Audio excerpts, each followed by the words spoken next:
This morning I'm reflecting on Psalm 46.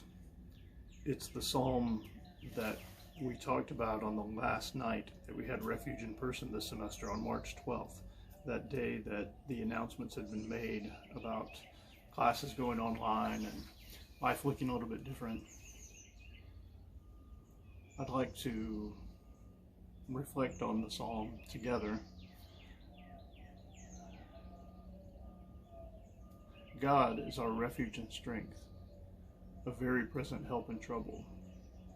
Therefore we will not fear, though the earth gives way, though the mountains be moved into the heart of the sea, though its waters roar and foam, though the mountains tremble at its swelling. There is a river whose streams make glad the city of God, the holy habitation of the Most High. God is in the midst of her, she shall not be moved. God will help her when morning dawns. The nations rage, the kingdoms totter. He utters his voice, the earth melts. The Lord of hosts is with us. The God of Jacob is our fortress. Come, behold the works of the Lord, how he has brought desolations on the earth. He makes wars cease to the end of the earth. He breaks the bow and shatters the spear. He burns the chariots with fire. Be still and know that I am God. I will be exalted among the nations. I will be exalted in the earth. The Lord of hosts is with us. The God of Jacob is our fortress.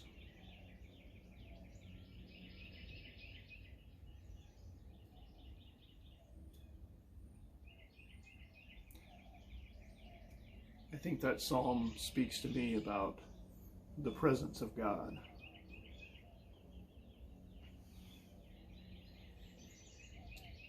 About God being with us.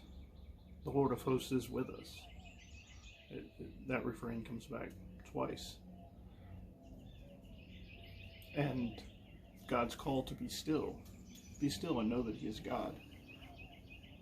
But when I hear that verse quoted most often, it's separated from its context, and it can have this warm, fuzzy feeling of, yay, God's with us.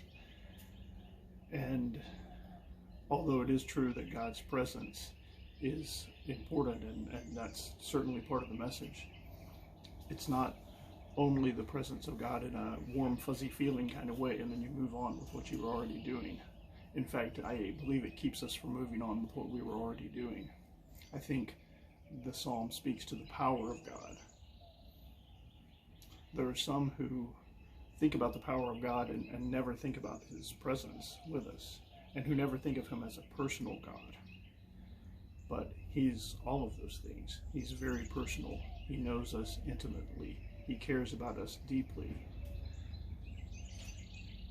But he's also all-powerful. And the combination of those things have to be held in tension in our understanding of who God is and what that means for our lives. And so I want to invite you, not just in this moment, but to go to Psalm 46 yourself.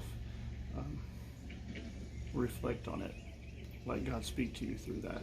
And I hope that at this time of physical separation from one another, there's a lot of that going on, that we can be socially close to one another even in the physical separation, but we can go into God's presence just as we always have. And maybe it's easier for us to slow down. Maybe it's easier for us to enter the presence of God on a more routine basis and to linger there longer, to indeed be still and know that he is God.